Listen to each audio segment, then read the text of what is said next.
පොඩ්ඩි ගුරුන්නාන්ස කියන්නේ ගමේම හිටපු දක්ෂතම යකදුරා.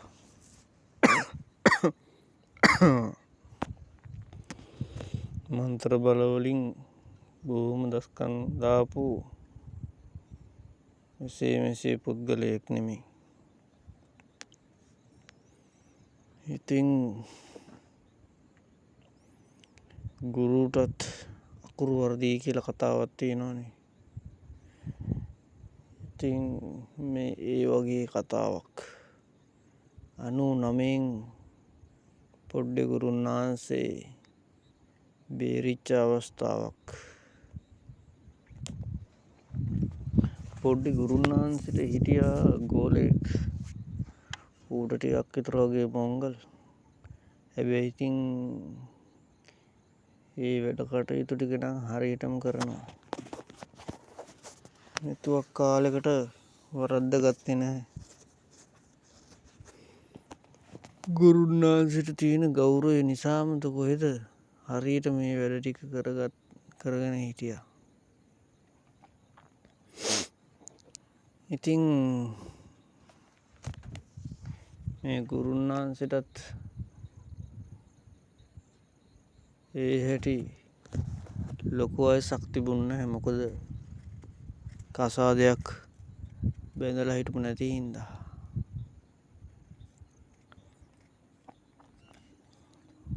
ඉතිං කාටත් වගේ පොඩ්ඩි ගුරුන්නාන්සටත්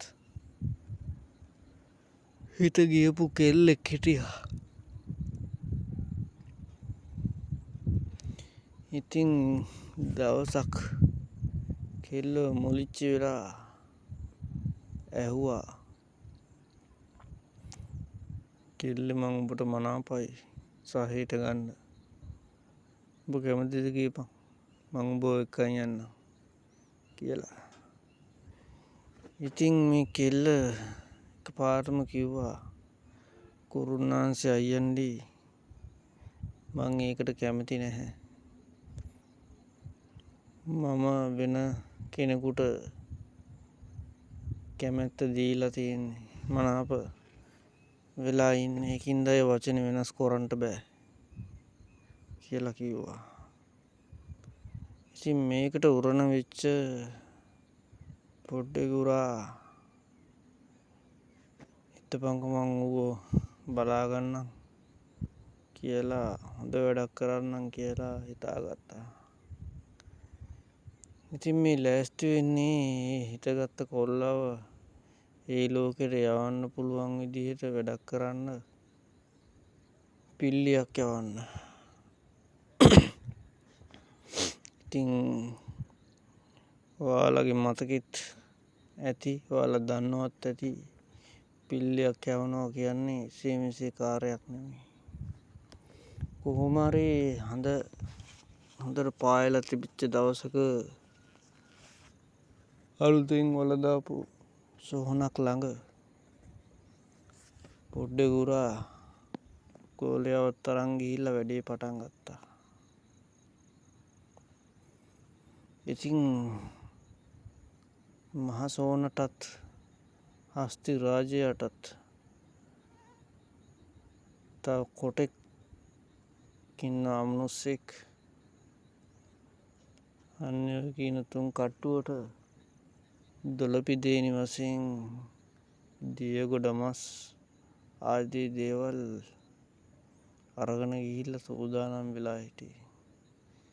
ඉතින් තොයිලේ නටන අතරතුරේදී මේ එකින් එක්කෙනා පිළිවෙලට ආවා. ඒ එක්කෙනාට අදාළ දොළපිදේනිය දීලා යැව්වා. අවසානයේ එතන අලුතින් වලදාලා තිබුණ වලගාවට ගිහිල්ලා පොඩ්ඩි ගුරා එක දිගටම මසුරන්න පටන් ගත්තා. එතකොට පිල්ලිය එක පාරටම මතු වුණා. ඊට පස්සේ පොඩ්ඩි ගුරා තවදුරටත් මතුරවන යන ගමන් පිල්ලියට කිව්ව තෝ දැන් වැඩ කරන්න ඕන මං කියන විදිහට මට යටත් කියලා. ඊට පස්සේ තමන්ගේ හිතේ තිබිච්ච කාරණාව මේ පිල්ලියට කිව්වා මේ කෙනා හොයන් ගිහිල්ලා ඒ ලෝකෙට යවපන්. එතකොට මං උඹට යන්න දෙනවා කියලා. කොහොම වෙතත්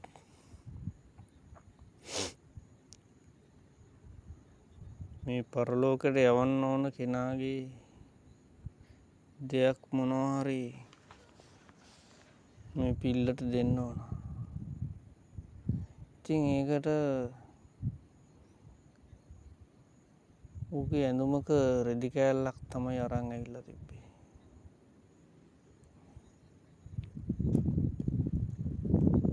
ඉතින් ගෝලයාගේ මොංගල් ගතිය හින්දා මේ ගුරුන් වහන්සේගේ රෙදි කෑල්ලක් එක්ක පටලැවිලා මුලින් ඉඳලාම කල්පනා කර කර ඉඳලා තියෙන්නේ මේ රෙදි කෑලි දෙකෙන් කෝකද කියලා. ඔන්න ඒ ඕන එකක් වෙච්චාවෙදින් කියලා ගෝලයා පිල්ලට දීලා තියෙන්නේ ගුරුන් වහන්සේගේ රෙදි කෑල්ලක්. ඊට පස්සේ තමයි භයානකම සිද්ධිය පටන් ගත්තේ. කරපු ගුරුකම හරි ගියා වගේම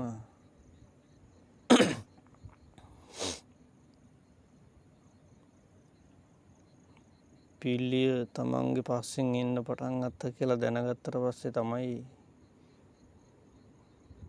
පොඩ්ඩි ගුරාට හීන් දාඩිය දැම්මේ. අහුනොතින් අනිවාර්යෙන් බෙල්ල දෙකඩ කරනවා කියලා ගුරුන් වහන්සේ හොඳටම දැනගෙන හිටියා. මොකද ඔය දේවල් අලුත් දේවල් නෙමෙයි හින්දා. ඉතින් පොඩ්ඩි ගුරා ගාවට අමනුෂ්‍යයෙකුට උනත් ලං වෙන්න එහෙම ලේසි නෑ. මොකද ඒ තරම් ආරක්ෂාවක් පොඩ්ඩි ගුරාට තියෙනවා. කරේ දාලා තියෙන යන්ත්‍රය හින්දා මේ පිල්ලට ගුරුන් වහන්සේ ගාවට එන්න බැරි වුණා. නමුත් කරලා තියෙන ගුරුකම හින්දා වැඩේ අතාරින්නත් බැහැ.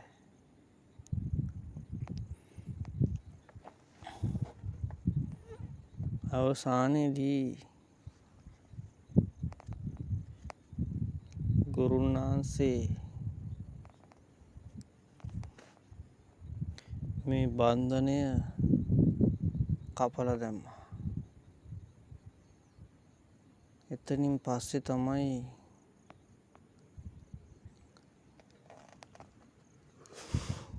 පොඩ්ඩි ගුරාගේ පස්සෙන් එන එක මේ පිල්ල නැවතුනේ. ඉතින් කරන්න ගියපු වැඩේ හරි ගියපු නැති නිසා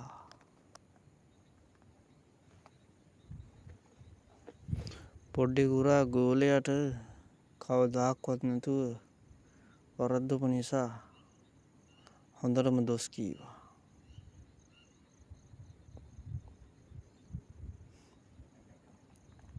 ඊට පස්සේ පොඩ්ඩි ගුරුන් වහන්සේයි ගෝලයයි ලෑස්ති වුණේ අමුතුම වැඩකට.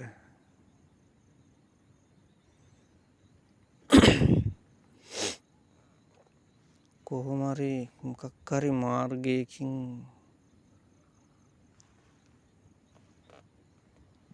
අර කෙල්ලගේ හිතගත් එකාව ඒ ලෝකෙට යවලා ඒ කෙල්ලගේ ආදරේ දිනා ගන්න.